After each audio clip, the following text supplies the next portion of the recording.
Welcome to all of the participants here with us today in Bread and Net. We're going to wait a bit, but maybe in the meantime, we can give a brief introduction about the people who are here with us. So my name is Lucie Doumanian, and I am the operations manager in SMEX. And we have with us as well an activist in digital rights in the Arab region. His name is Haydar Hamzoz. Welcome and thank you for being with us. And we also have Samar Halal. She is a telecom engineer and she also works with us at SMEX. Samar, welcome. So until everyone else joins us, I would like to remind you that this session is going to be in Arabic, but there is live interpretation in English, and you can see the link to the English interpretation and sign language interpretation by entering this link. So we're also going to be receiving questions during this discussion so that we can answer these questions briefly. So we're going to start. I would like to say that a while ago, SMEX, communicated with another company because we saw that there's a need to expand the work of the support platform or the help desk to Iraq after we had consolidated this work in Lebanon. So there was this need for a collaboration between these two organizations. So during this session, we're going to be sharing experiences related to this help desk in Lebanon and in Iraq. And we're also going to talk about the framework in which we are operating in both countries. So there's going to be a clarification of the threats that the people are facing and these people who are found in the space in which we are working, whether they are human rights activists or journalists or lawyers or others. And of course, we're focusing on activists in both countries. And there's going to be a great focus on Iraq because there is a need to understand the context in which we are working. And we're also going to be talking about technology that we وين عم بتروح كيف عم بتصيف شو entails السريه اللي data بيحولها هيدي الداتا being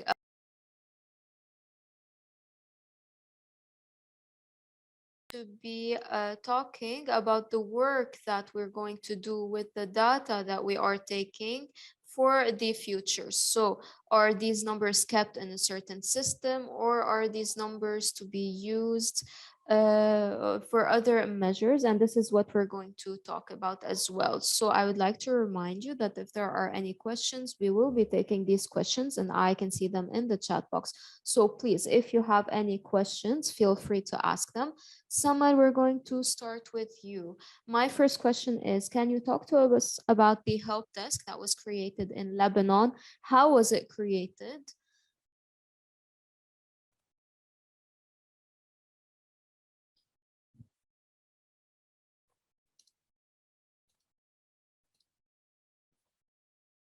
Samar, I'm not able to hear you. Me neither.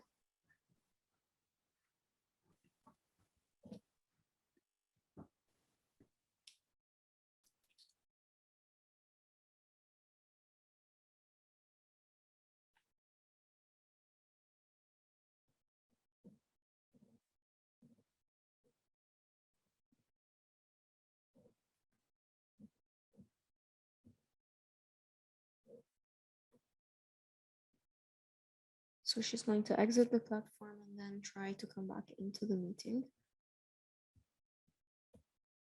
And until she joins us again, Hamzoz, maybe we can start with you. And maybe we can talk about the context. So we all know that first, INSIM has been here for a while and it has been providing support for a while. Can you hear me now? Yes. Samar, we're going to skip for a bit straight to Hamzouz and then we will get back to you in a bit. So Hamzouz, we were saying that INSIM has been playing a very important role as a platform that supports activists inside Iraq. So if you could explain to us the context in which you work in INSIM, because of course the challenges that you face are different than those found in Lebanon. So maybe you could talk to us a bit about the current context in Iraq. Is my voice clear, Lucie? Yes. So first and foremost, I'm going to share with you the email in to which you can send requests for support and for help. So I'm going to share that email in the chat box for the audience to look at.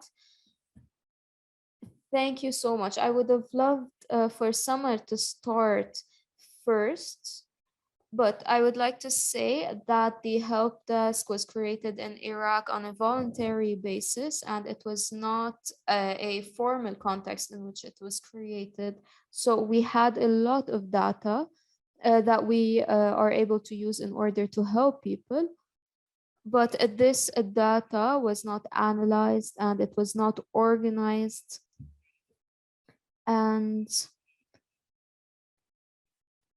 there wasn't a great ability to really protect this data, especially that some of this data is sensitive and it is related to human rights activists or vulnerable communities, or even data related to women or other groups within Iraq.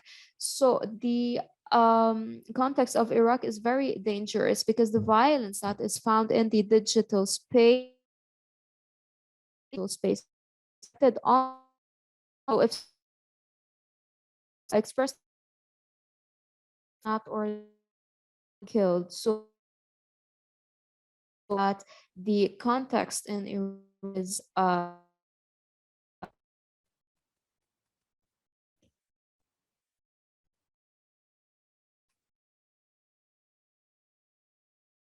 however, there are similar aspects that we see in other areas. We saw that there is a electronic repression or a digital repression that we see during protests.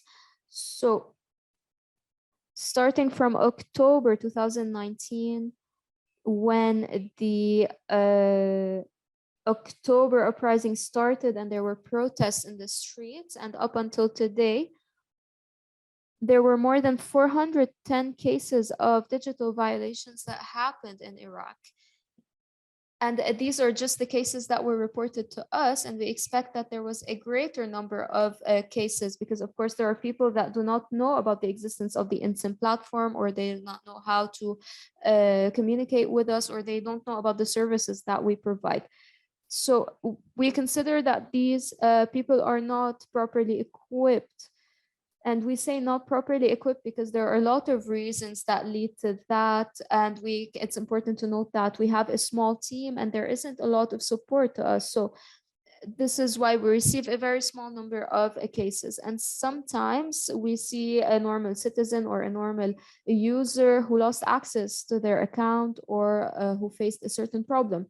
So here the priority would differ with regards to that person's case or in a human rights activist case, for example. So this is why we focus on activists. But of course, we're not going to leave behind any cases. So we're going to try to help, provide support, provide advice. And then the difference happened is when SMEX started helping organize this help desk. So now we have a clear structure and we have clear policies that we follow. And these policies detail how to deal with every case, what are the proper answers for each case, and how do we receive the data and how to analyze this data, most importantly. Because I always believe that prevention is better than cure. So we hope that someday we will receive 0 cases. So this is what we hope for. So again, this is why we say prevention is better than cure. So for prevention, we will analyze the data related to the attacks that might happen.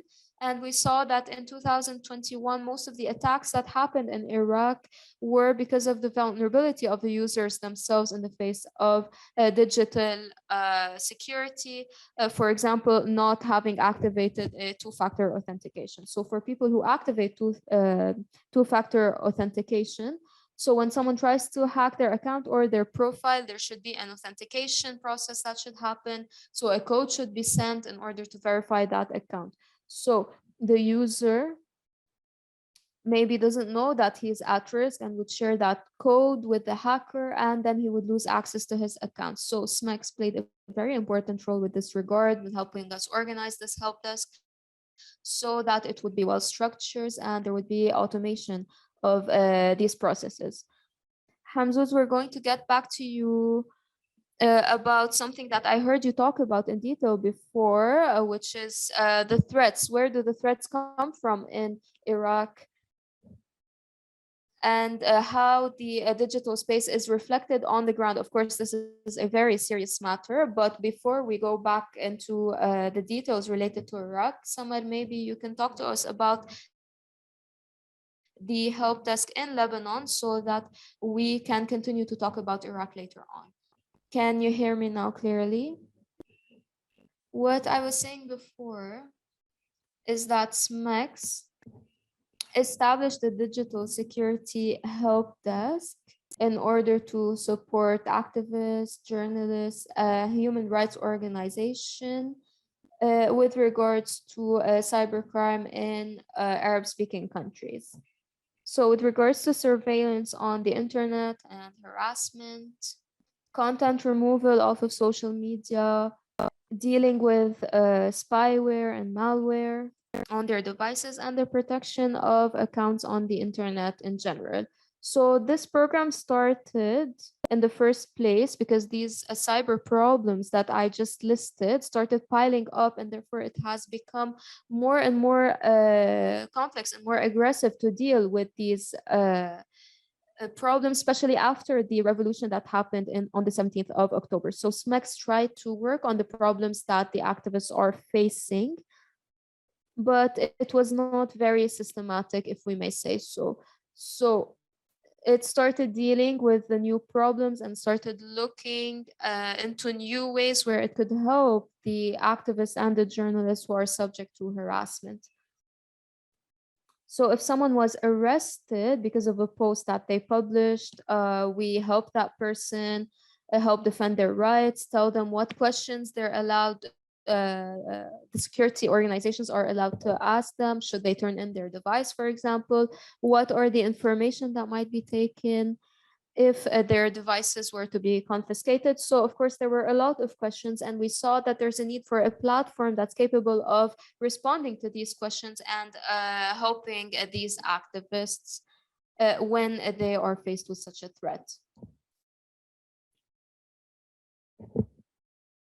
So Hamzouz, the picture is becoming clearer and clearer. And based on what I know, there's a difference between the people who face threats in Lebanon and the parties that inflict these threats. So maybe if you could explain to us more and more about the Iraqi context, and to be more specific, who are the people that need support and why do they need support?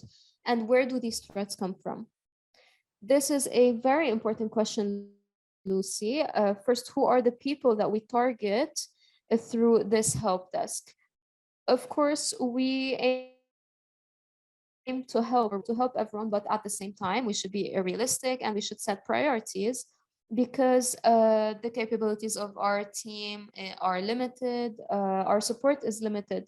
So we are not a big company. So SMEX and INSIM are civil society organizations that work in this field, and there are limited resources in that field. So our collaboration with SMEX is always built on the trust that we have as a civil society organization that advocates for rights.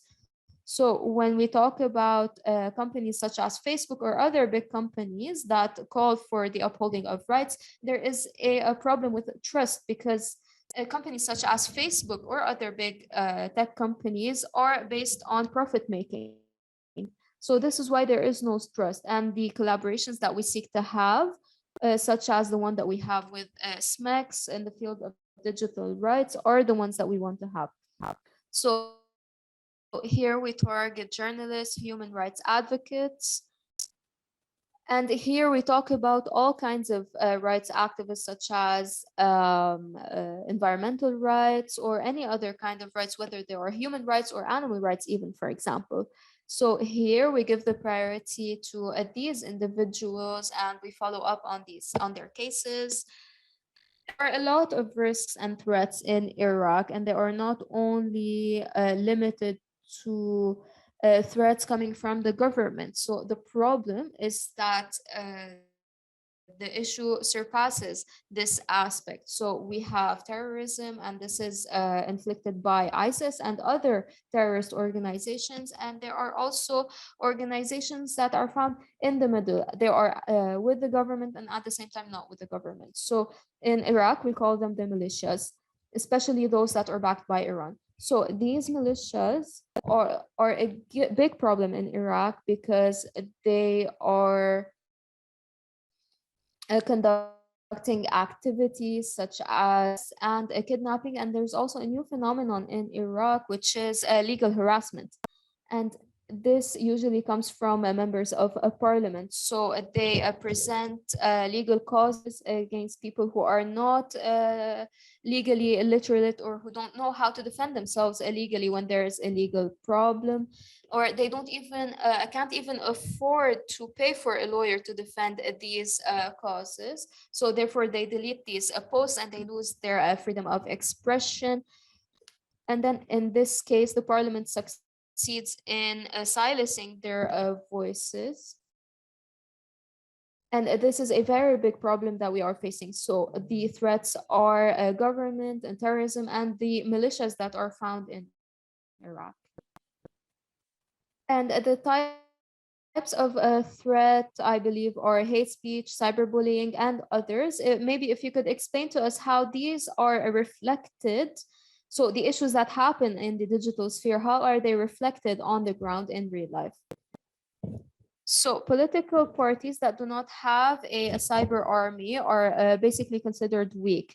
So this is why it has become a requirement for every political party to have a cyber army that inflicts cyberbullying and attack certain people with the comments.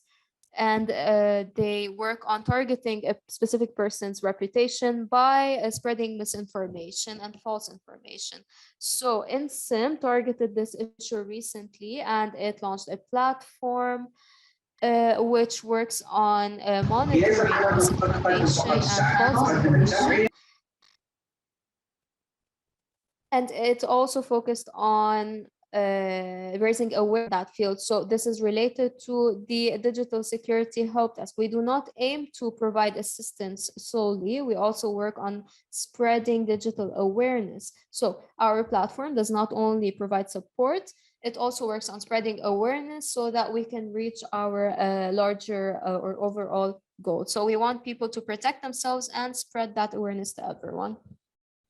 We received a question from Matthew. Hamzoz, if you can reply to this question, can you give us an example about digital harassment that has happened before? So you talked about cyber attacks and damaging reputations. Can you please expand on that idea?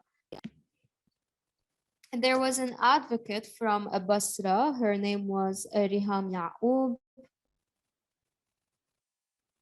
She was a feminist activist. She conducted multiple activities. And in 2018, Riham Ya'oub was subject to a campaign by militias. And when I talk about militias and their advertisements, I'm not only talking about digital platforms, they also use traditional platforms such as TV. So there are certain TV stations for these militias on which they spread false information saying that she is a spy and that she works with the American embassy. So they try to ruin her reputation in that framework so that they minimize the attention given to that advocate. So this happened in 2018, and it happened as well in 2019. And then Riham came back strongly. And then she had to leave after that her city because now she was at risk. And in 2020,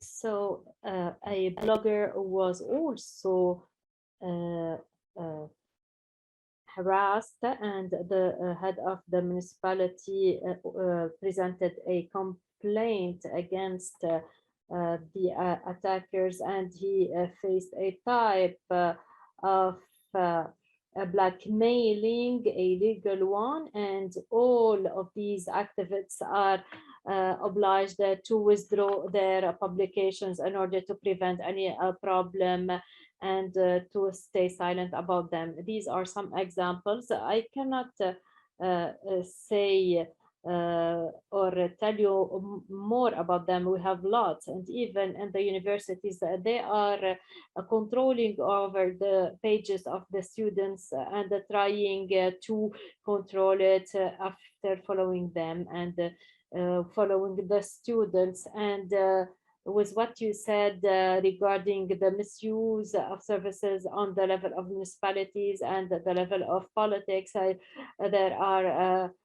threats, and the results, of course, are very dangerous on the world in this framework. Samar, from what we've heard from Hamzoz and what we know about Lebanon, is there any similarity in life in Iraq and Lebanon, not only regarding what we're talking about, but also about the present data and what we know about Iraq too?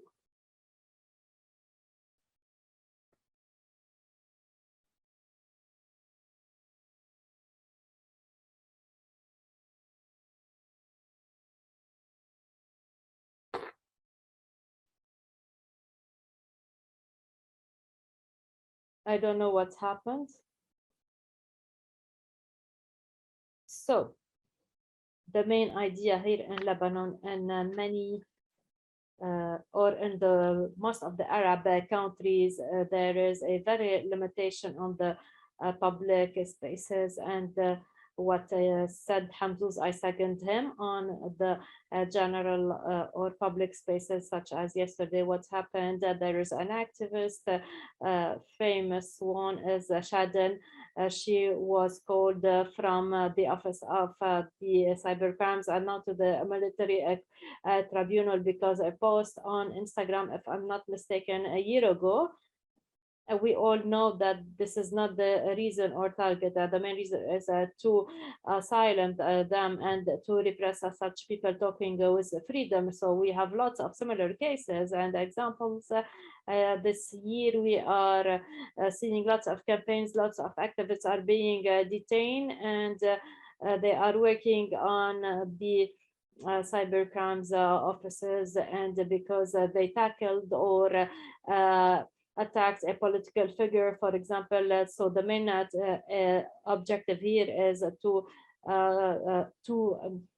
repress such people and to make them silent and to be an example for others. Moreover, we refer back to the subject not to touch this person, and later on they release him.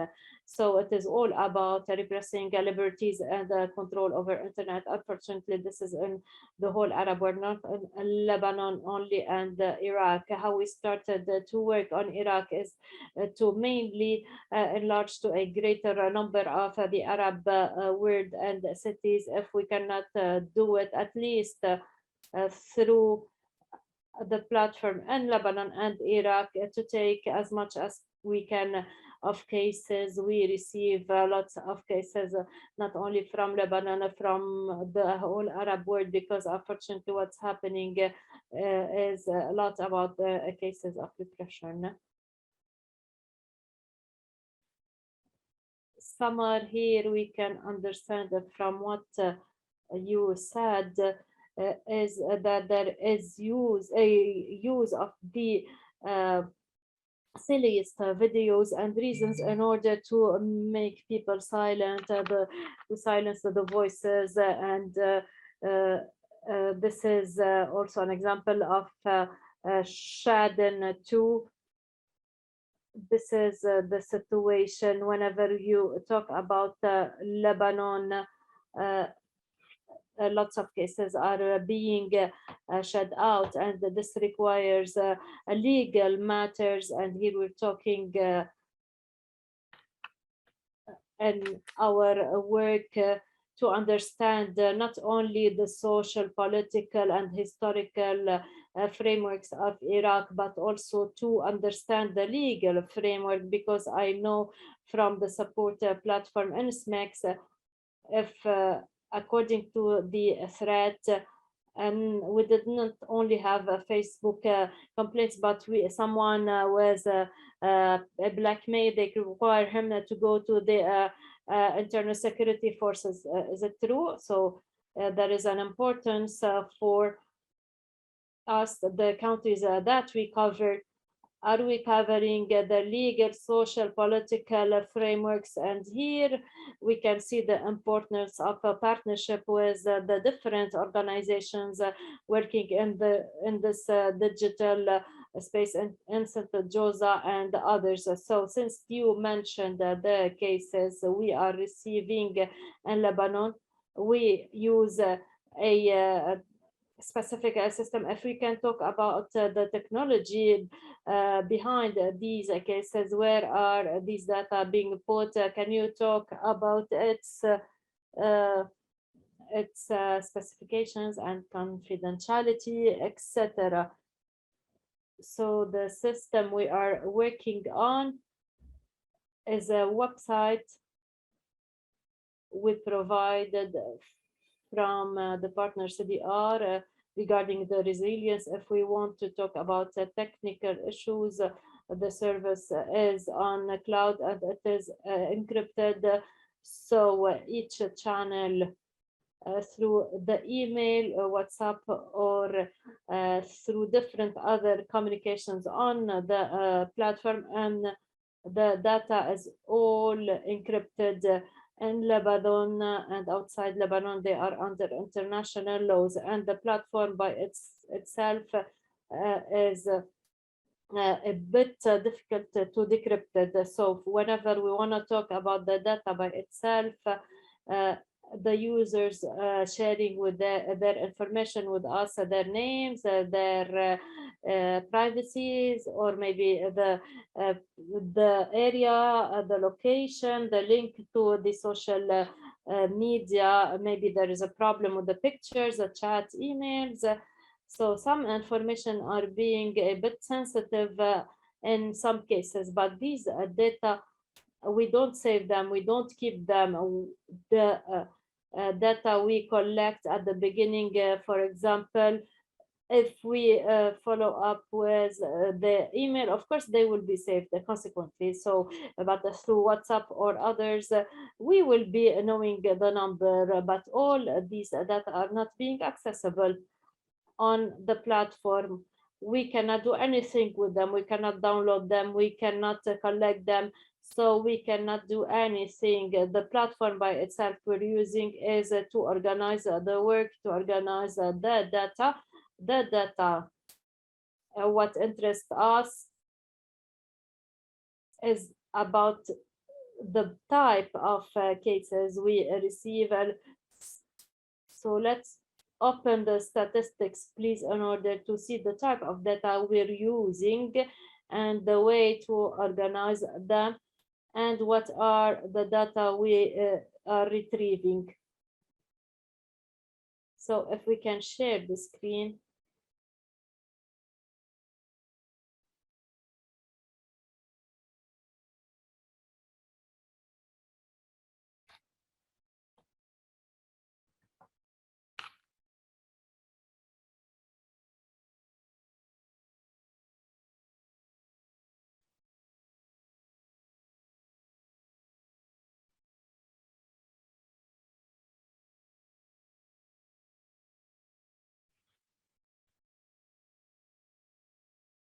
I don't know if you're seeing the screen.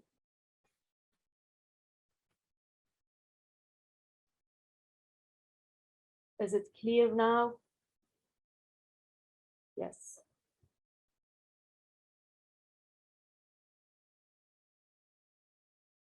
No, the first slide is not clear.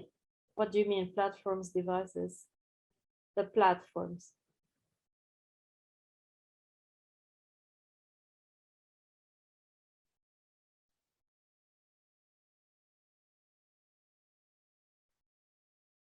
So now is it clear? Yes. This is the first sample of the data we collect. What interests us from the data is that the users with problems and are communicating us, they are having problems through which platform, YouTube, WhatsApp, website, Telegram, LinkedIn, Instagram, Google, Facebook. It's so clear that most of the problems are related to these platforms. So, and mostly on Facebook. And after that, we can have Twitter, Instagram.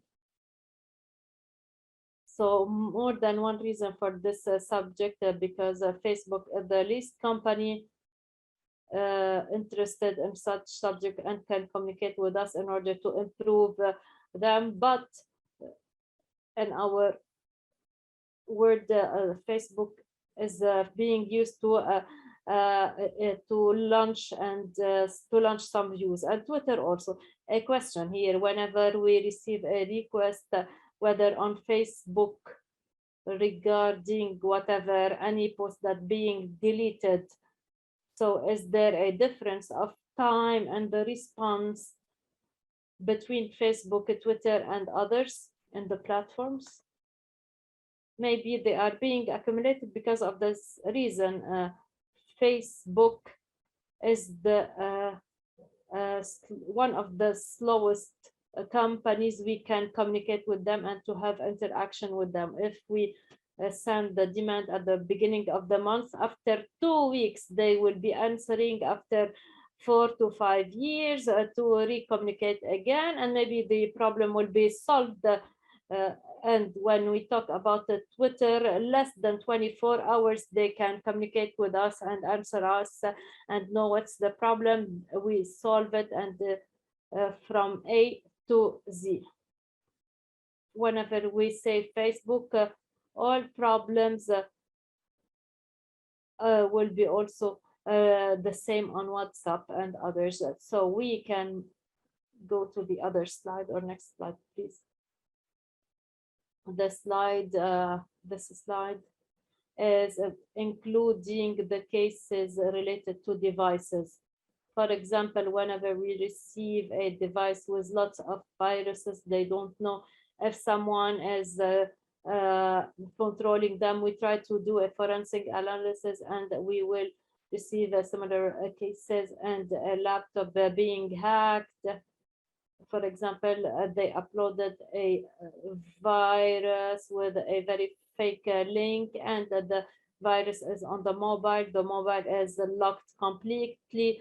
So we need to do an encryption and to return the data again, and to, as we said, return the data. It is one of the most issues being occurred to hack the laptops.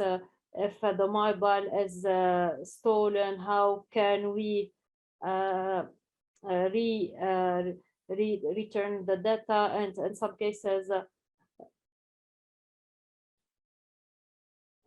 the security forces call them for investigation, and the mobile is confiscated. We receive very similar cases, and this is when it comes to the devices. Can we talk a bit about the forensic analysis and the capacities we're trying to develop in SMEX in terms of forensic analysis? Can you give us an insight about it? And of course, without going into details, but how can we talk about your work, about the technologists who is excellent, Raghib Ghandour, working with us. So we are trying to work on this issue. We are uh, uh, exerting all our efforts in the mobiles and laptops if something is being uploaded, such as Pegasus virus or being hacked or any virus or software. We can clean the mobile. We know if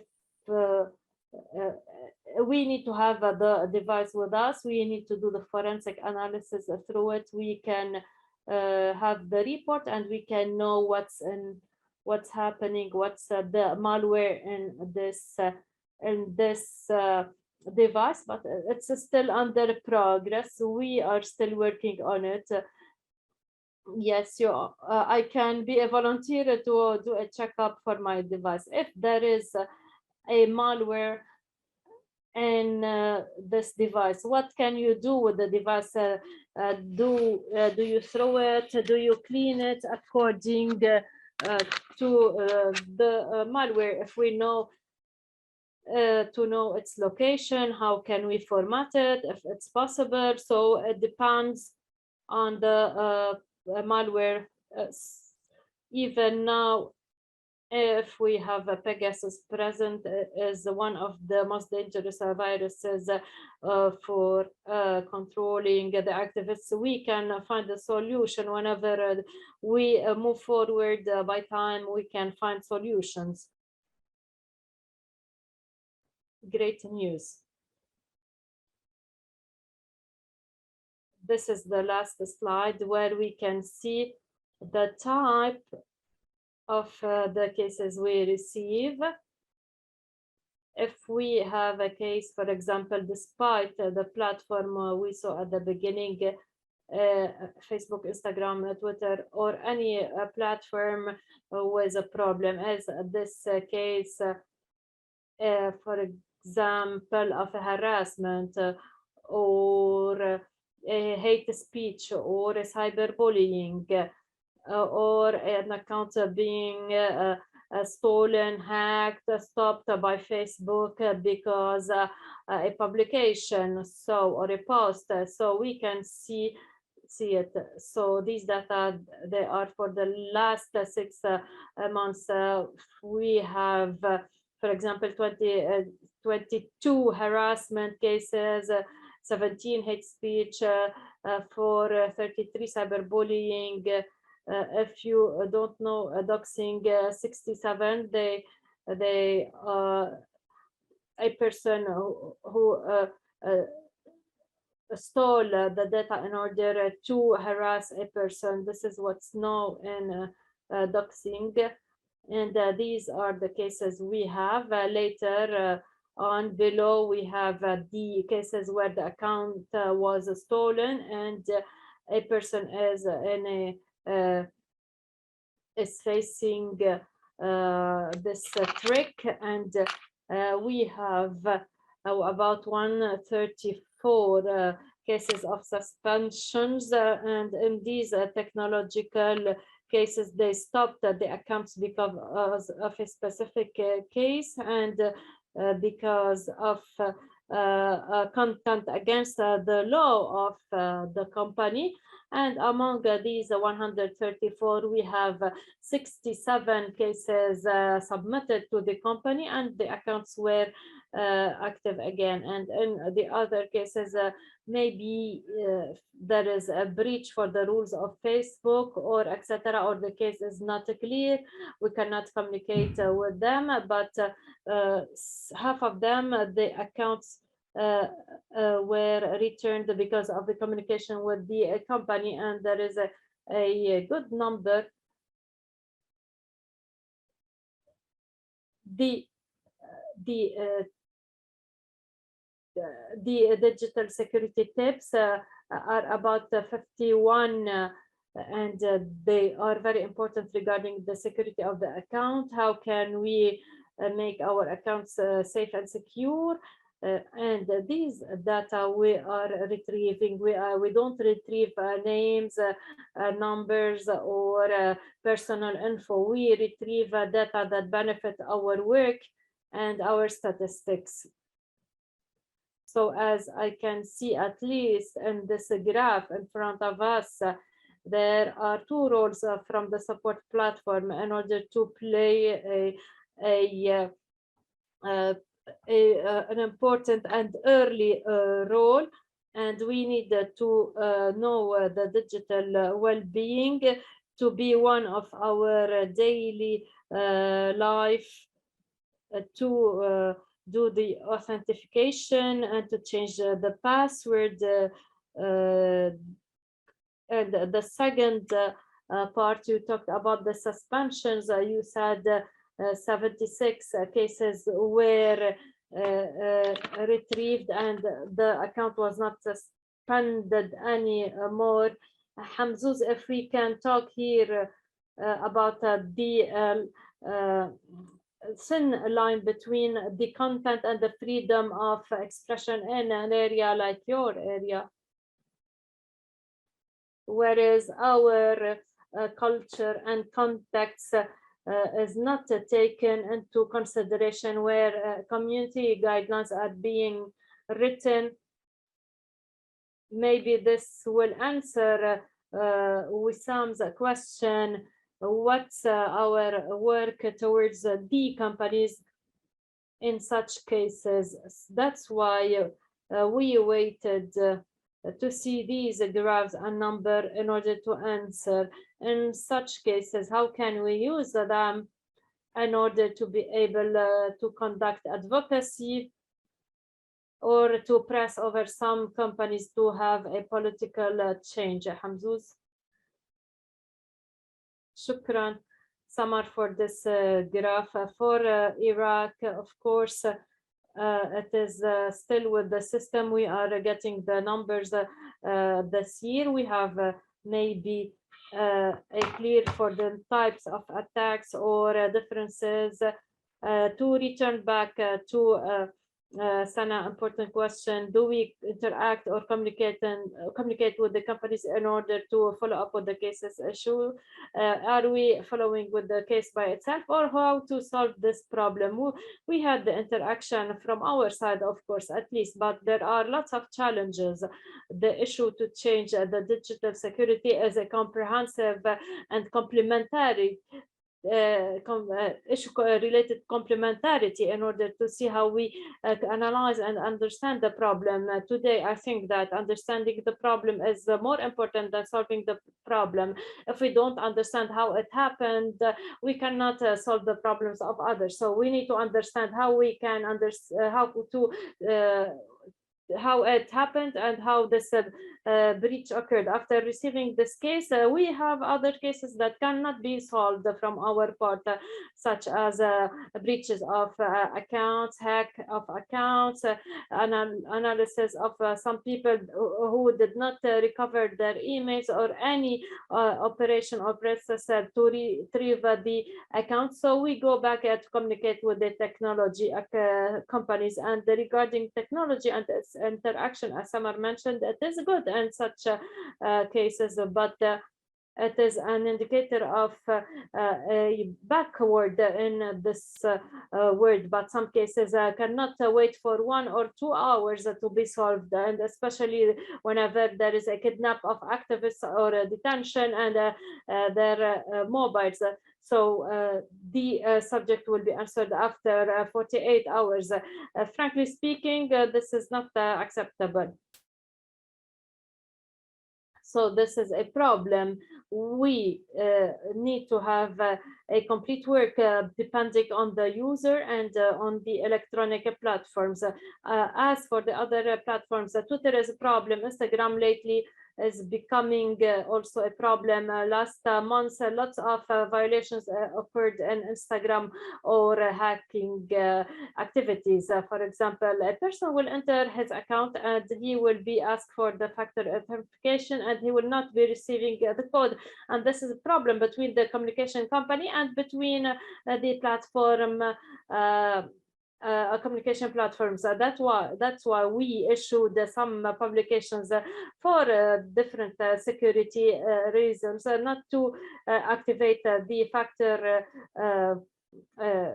this level of communication. We need to activate this two-factor communication by a third party on also the mobile or through the security key if you have the security keys, with the importance of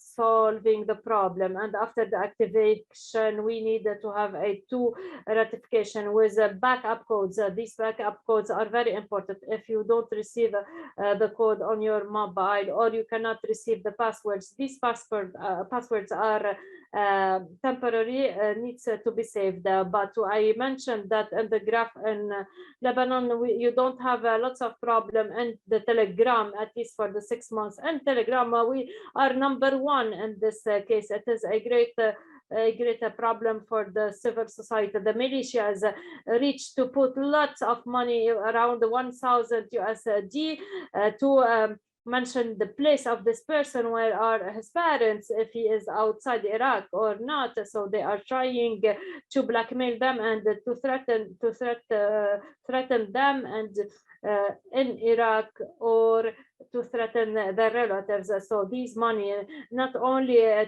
to instigate on hatred, but also to kidnap. And this is also we have lots of channels on Telegram, Sabrina News. They have speeches of hatred. They are well known, and also an Iraqi team was there. So this is a huge problem. The Telegram as a company interacting 0% with the civil society, but it is interacting with the governmental demands. Here we ask the question as a civil society to have a huge pressure over Telegram company for the miscommunication, and not to take concern with the civil society and the current problems because of the current application inside the Iraqi context. I don't know about Lebanon, but this is about the Iraqi context. It is very damaging whenever something happens on Telegram.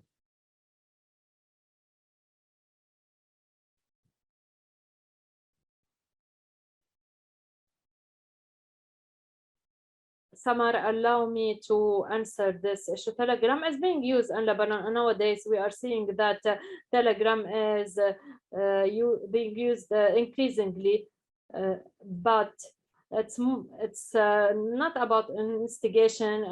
We don't want to give them the ideas to start use Telegram for such matters. Hamzoz, if we can add here about the Arab Alliance for Digital Rights, SMEX, JOSA, and others organizations that are adhering, and the roles of such organizations in terms of advocacy with such companies, and to sit around the table with them, because we do know that our main objective is to reach 0 cases, but to reach 0 cases is not to have us know if we are taking preventive measures, but we need to have policies that are being conducted, and to understand the context we're working in. If you can tell us more about the work or your work in the Arab Alliance. Yes, this is a very important question. Thank you, Lucie. And here can answer a bit the role, legal role of the platform, especially that there is a great number of laws. I agree with you totally regarding the big laws. For example, the cyber crimes or information crimes. Is the information a crime by itself? So these crimes will put any person in a prison for 6 to 7 years, and to pay penalty if they publish publications against the Iraqi ethics. What's these ethics? So this is a main problem here. We saw in the breakup sessions lots of videos that are very important. A minister in Lebanon calls to sell the data for the country. We saw the European Union, how it imposed laws related to the privacy of its users. This is what we want to do as civil society in our Arab world. We need to do such meetings. Frankly speaking, I think that the IT companies are not interested in our region because of our weakness and because we won't be pressing or forming a threat over them. This is a mistake because I think we need to have an interest because they think that the freedom of expression and protecting it is at the American limits, and this is wrong. At the end, these are international platforms, and the threats are for all, not only for the EU citizens. So as a civil society, we shall do these meetings and not to facilitate with the companies. So that's why the Digital Rights Network in the Arab region, and allow me, what's the name of the website? I can't remember. ADDR.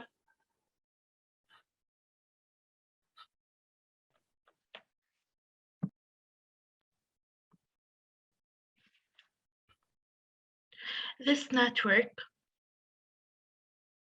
is used by a certain of organizations in the Arab world and works in an integral way with other organizations.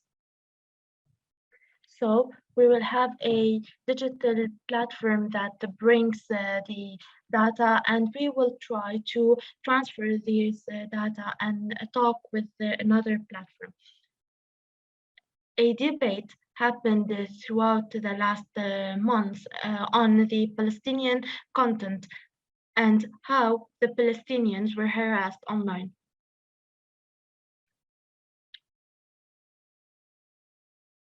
Of course, we are working with big techs that are willing to do so. So some companies participate and listen, which is good to a certain extent. We should not limit ourselves to hearing only. At some point, the agreed points should become actions.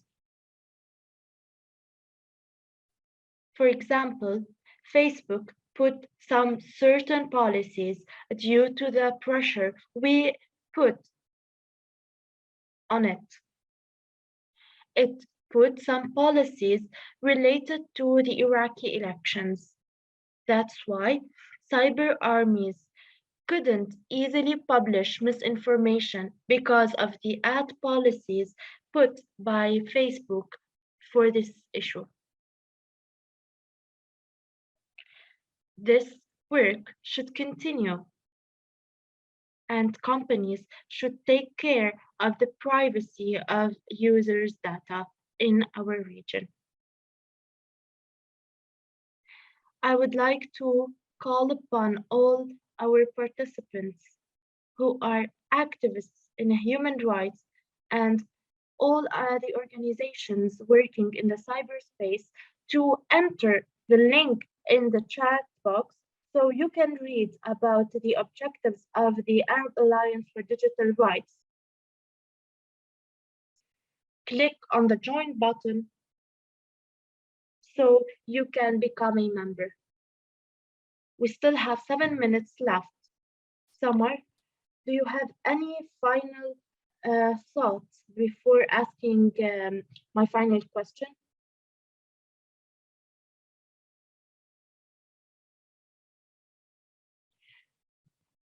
Why are we doing this?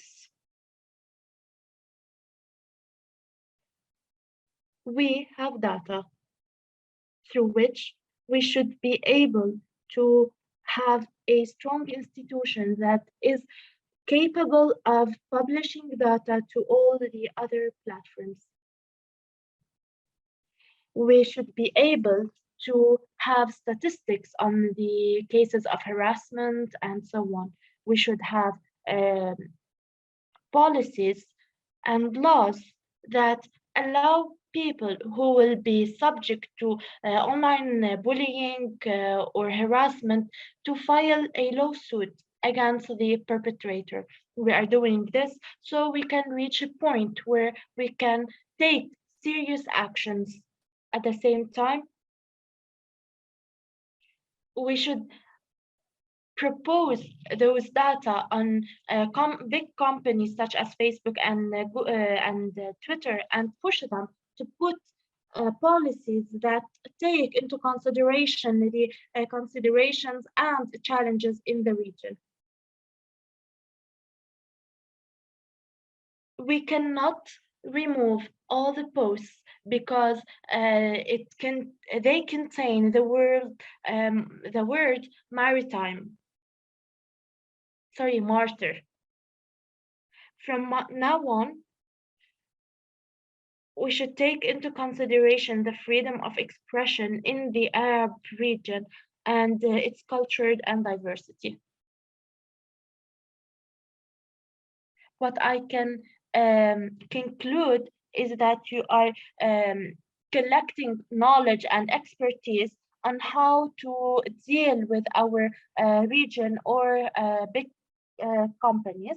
And now we have data that will help us work on creating and developing policies and national laws in Lebanon, Iraq, or other countries in the future that will protect the cyberspace and the activists online, and even everyone, because everyone is considered an activist when they give their opinion.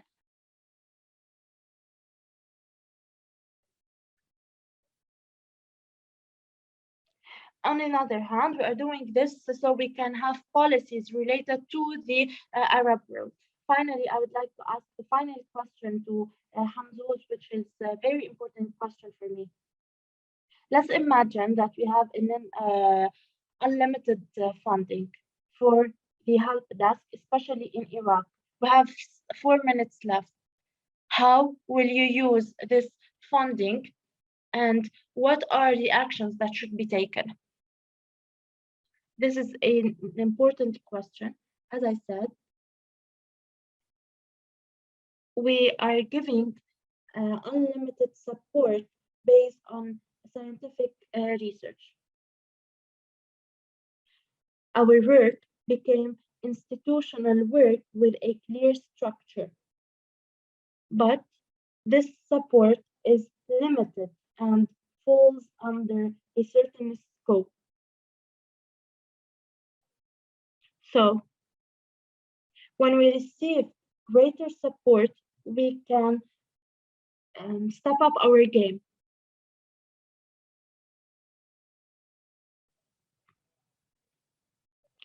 I need to send some people on the ground and on the field to collect data. You know that Iraq is bigger than Lebanon, so we can finish collecting data in Lebanon on the coast of Lebanon in 3 hours, but Iraq needs more time and resources. In addition, the number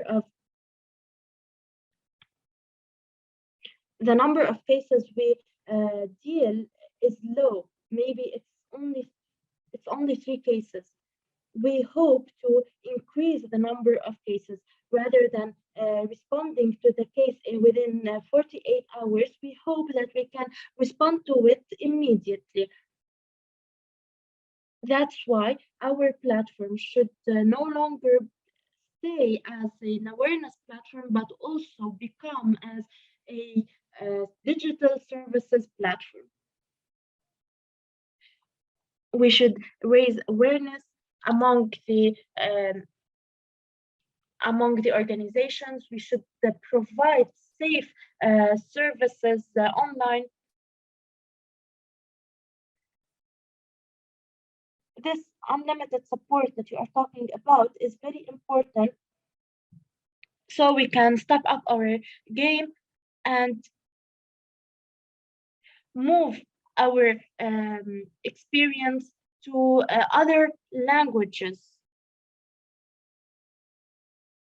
because, as you know, in Iraq, according to the constitution, we have two official languages, the Kurd and the Arabic language. So we need to target the Kurds also. I leave the last minute for you. Thank you for the sound management of this session. I enjoyed it very well, and I enjoyed the information shared with Samar in Lebanon. And I repeat that I need the support of the audience so we can face the challenges now. Thank you very much, Samar and Hamzoz.